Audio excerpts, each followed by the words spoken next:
Hello, everybody. Welcome to Frank's Corner.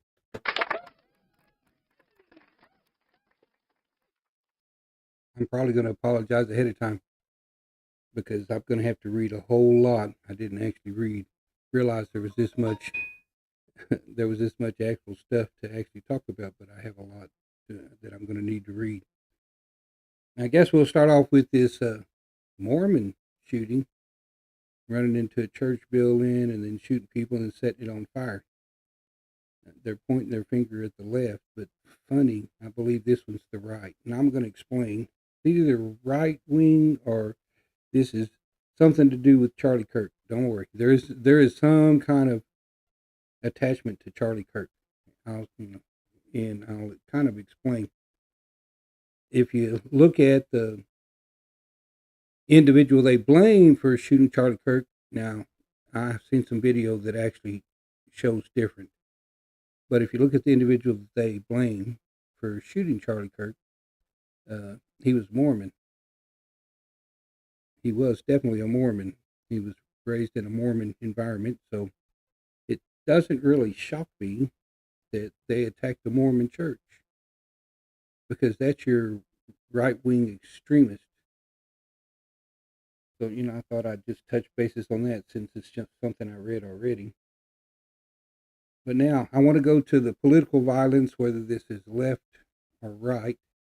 And excuse me again, this is where I'm going to have to read because it's a lot more than I actually thought I would find. But I want to start with the Democrats because everybody says the Democrats have just created all this violence. So, are we ready? Back in 2017, a gunman who expressed his anger at Donald Trump and other Republican legislators opened fire on a congressional baseball practice, critically wounding Representative Steve Scalise and others. Okay, that was in 2017, and I haven't found anything else since then. That was the only event I could find, actually, from a Democrat to a Republican. Ooh, but hold on to your britches. I should say that hold on to your britches, because when it comes to the other way around, there is an awful lot. All right, so let me read all this. Based on the range of government independent analysis, victims of right-wing political violence includes members of racial, ethnic, and religious minorities, government officials, and law enforcement, and members of the LGBTQ community. All right, while the targets of the right-wing violence are ideologically broad, right-wing extremist violence has been responsible for the overwhelming majority of domestic terrorism of facilities in the U.S. since 2001. All right, but we're going to go back with one that happened in 1995, just after the Oklahoma City bombing. That was in 1995. That was a Republican right wing. Let's see. Targeted attack on Gabby Guilford, 2011. The Charleston church shootings, 2015. The Tree of Life synagogue shootings in 2018. El Paso Walmart shootings, 2019. Plot to kill and kidnap Michigan's governor, 2020.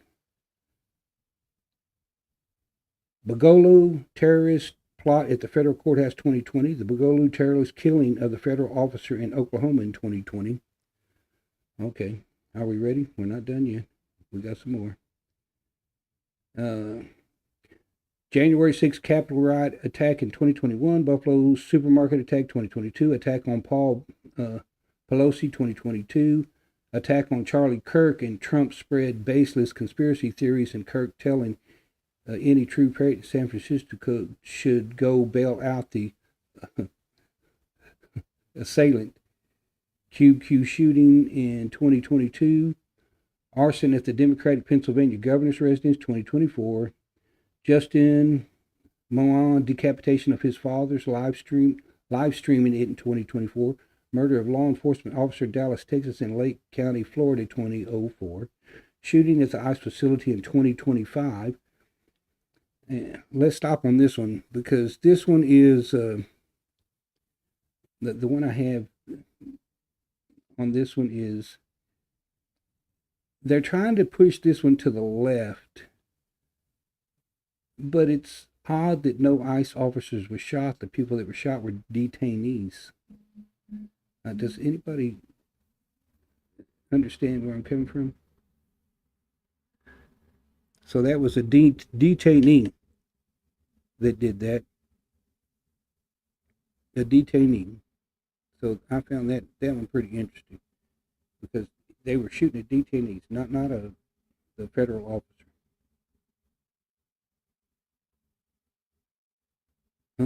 So there was a pipe bomb sent to the prominent Democrats in 2018. A man known for strong support of Donald Trump. There was a plot to kidnap the Michigan governor. I think I've already covered that.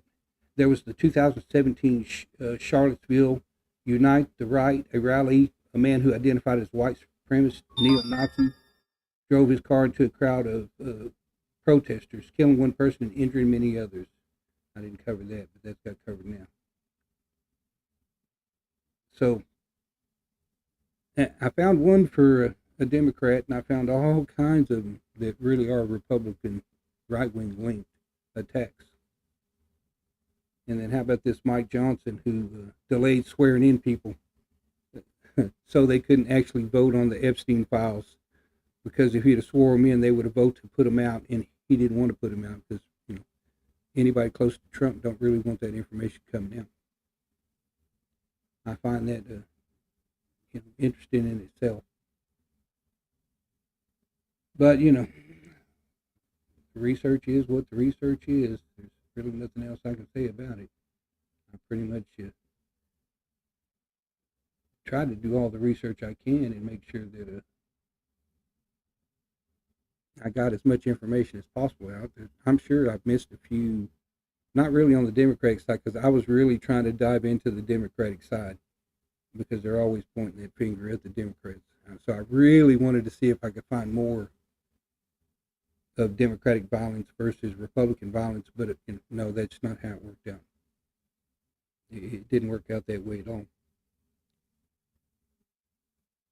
But it is what it is. Things are what they are.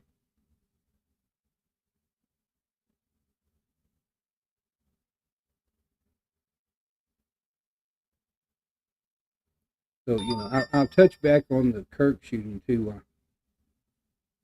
while I'm thinking about it. Again, there's a video out that shows the shooter, and it's not the kid. There's a video out that shows that kid is at a restaurant, and actually from where he was to getting over there to putting the gun together to shoot, he wouldn't have had enough time. So I doubt that will, either one will ever be brought up, because this is just a witch hunt. Trump's always hollering about witch hunts, people going after him witch hunt, but actually the witch hunt's on his behalf. This kid's just the fall guy.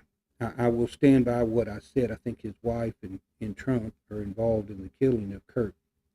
Kirk wanted the Epstein files put out, and the wife could just easily step in and take all his money and his position and everything else. And again, she didn't act too distraught. She did some fake tears, but that was just fake tears. She's still out there talking. Then rich people, and I don't know if anybody notices this, rich people that have money putting up GoFundMe accounts to get more people to donate and give them more money to make them richer. I don't know if anybody actually knows. That's about as crazy as Donald Trump saying, "Oh, donate $15 so I can go to heaven." People are actually donating. Did you know this? Apparently they ain't Christians, because you can't actually buy your way into heaven. And if they are Christians, apparently they're the not kind of Christians I want to associate with. But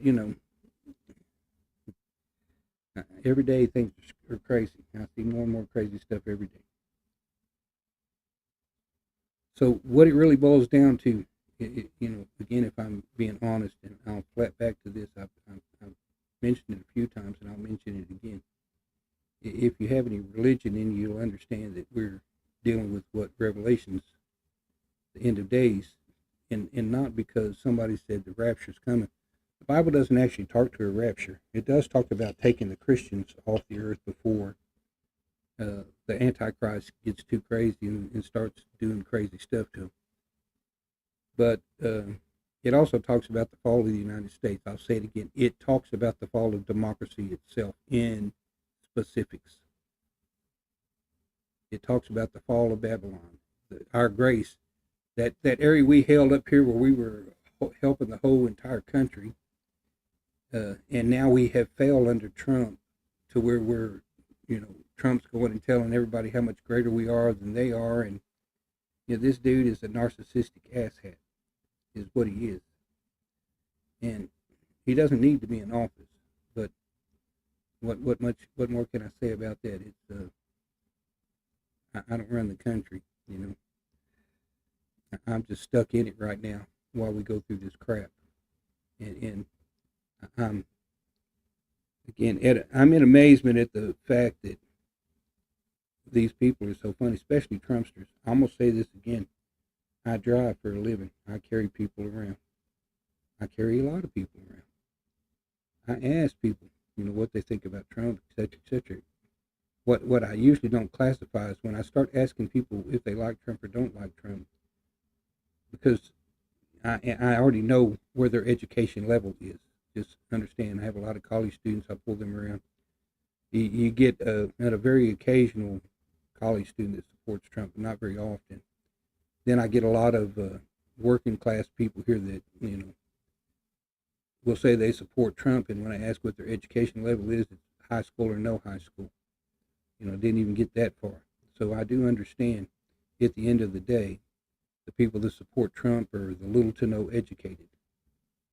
Now, if I was to do statistics on how many people support Trump versus how many people don't in the rides I give, that was going to be about 99% do not support Trump and about 1% actually do. And that's about as specific as I can get. I have way more people that understand that Trump is trying to kill the country. And Republicans are just, I don't want to say they're blind. I just want to say they're so caught up into Trump that they just don't care.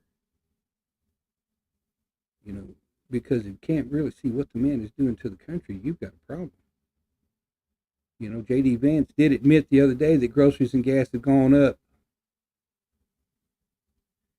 And yeah, they're not coming down, don't worry. And everything else is about to go up, don't worry.